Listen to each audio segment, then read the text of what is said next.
Feeling is the secret. In Neville's own words, he says, in order to manifest your desires, you must feel it real. And feeling is the secret is one of the most famous Neville Goddard concepts that he has used when he was teaching, and countless other people have used to manifest their dream realities.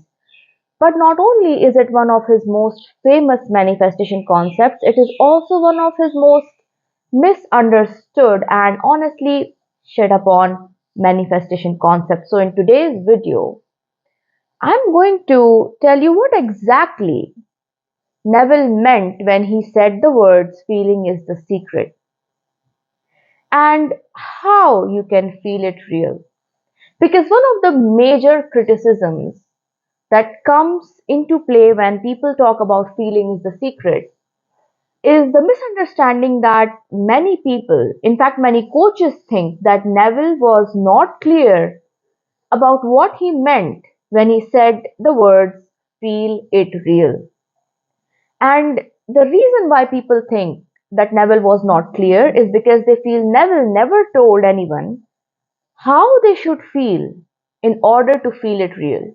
And many people misunderstand that in order to feel that your desires are real, you need to bring up earth shattering, tear jerking emotions when it comes to the idea of achieving your dream. And that just could not be further away from the truth. In fact, at countless places in Neville's works, he has actually told us what he means by feeling is the secret, and what feelings do we actually need to conjure to feel it real. And that is what we are going to discuss today. So if you're ready, let's dive in today's video. I'm going to tell you the secret of feeling is the secret, meaning what exactly do you need to feel, what feelings do you need to bring up in order to feel it real and manifest it quicker, as well as how to do it. So let's address the elephant in the room first. What feelings do you need to feel in order to feel it real? In order to, as per Neville, the moment you feel it real is the moment it manifests. So, what do you need to feel in order to manifest it? And as I told you, it's not an earthquake of emotions, it's not a tsunami. It's simply feeling that your desire is normal. And that is mentioned countless times at various places in Neville's own books.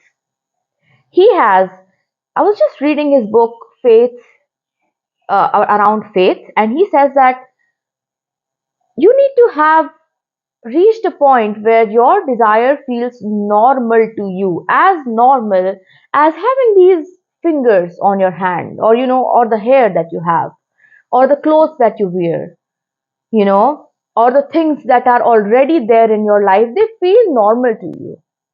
I mean, you don't look at your fingers every single day and go, "Oh, fingers," and start crying and have these great emotions, right?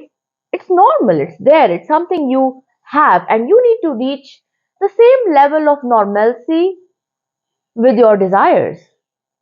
So essentially, what Neville was asking his students to do when it comes to feeling is the secret or feeling it real is to just take that thing, your dream, down from a pedestal. Stop making it something out of the ordinary. Stop making it something that couldn't happen to you, and make it like the normal stuff in your life, what you see every day, what you do every day. Make it normal is what he meant. You don't have to have a, a diagram that goes up and down like this when it comes to your feelings. It just make it normal, and that's what he meant. He was not talking about, the criticism that I often hear is, oh, if I've never been rich, how do I know how rich people feel or how it feels for me to be rich? Or if I don't have my specific person yet, I don't know how it feels to have my specific person in my life. And uh, well, the answer is very easy actually. You'd feel normal if riches were just everyday thing in your life. You would feel normal. If your SP was constantly there, you would not feel a barrage of emotions going crazy and haywire. That's not what happens, right? Just like I told you, it's normal. So now that we have established that the feeling Neville was talking about was to bring your desire down from a pedestal where it feels out of reach, where it feels surreal, too good to be true, rise your emotions into something that's just normal for you. Let's talk about how you can actually achieve this level of normalcy. And there are two things here. One is that you need to understand the law that you are dealing with, and that is the law of assumption, right? That you have literally assumed it to be true.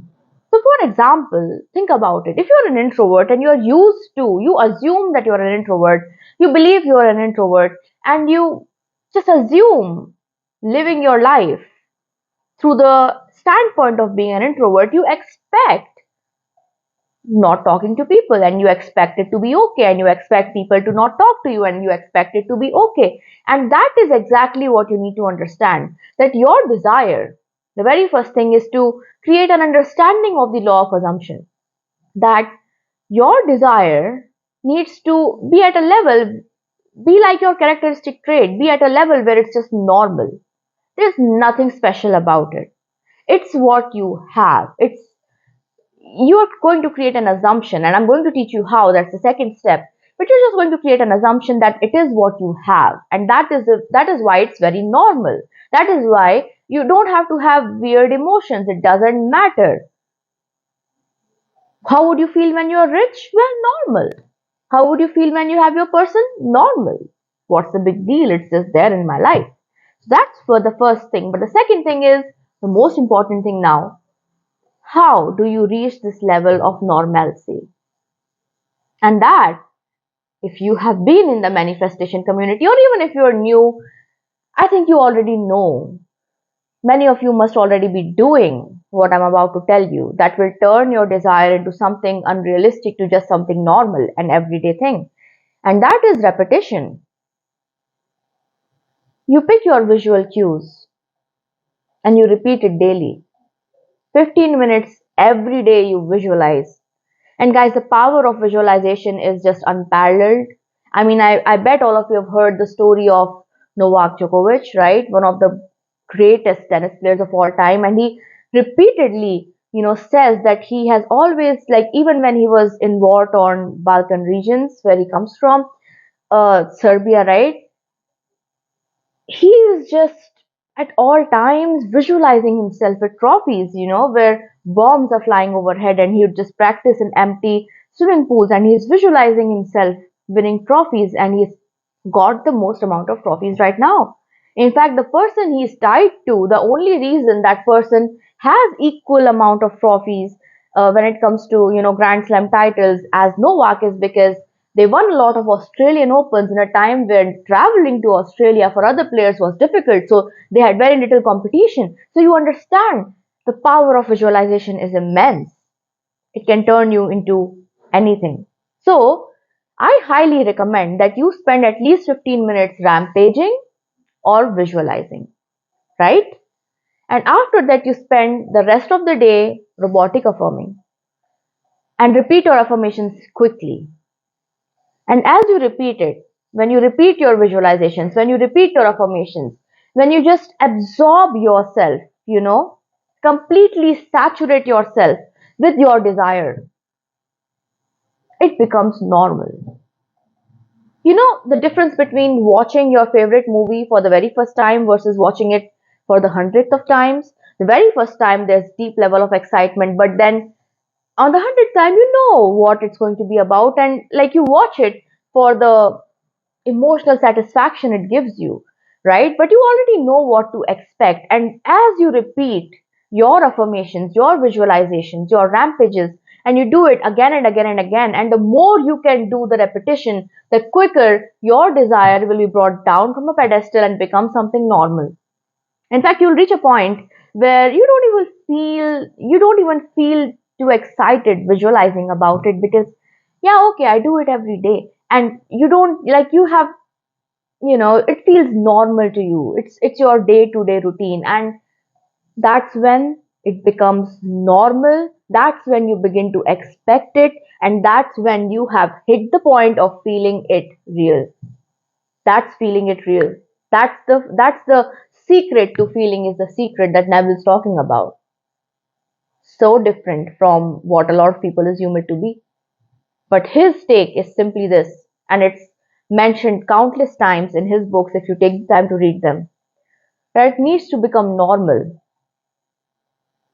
It needs to become like this is what it is. Have you heard of Neville's own story about you are already in Barbados and his teacher tells him you're already there. Sleep there, be there, view, every single day when you go out, view the place you are in as if you are already in Barbados. So you're not trying to get there. You're not trying to, feel excited about getting there. You're already there. And once you're already there, it's like normal, simple. And that's exactly what you need to do. That's the secret to feeling is the secret. So thank you so much for joining me here today. Subscribe to the channel if you've not subscribed yet. Do what I've asked you to do, and it will make things easier for you. Develop a greater understanding. Don't run away from your feelings. You don't have to, like I told you, develop earth shattering feelings towards your desires to feel it real. You just have to bring it down to the from a pedestal and make it normal, and that's all there is to it. That's all there is to feeling is the secret, right? So comment Master Manifestor if you want to book personal coaching with me. Check the description box or my pinned comment for all the details, and I'll see you again soon. Bye.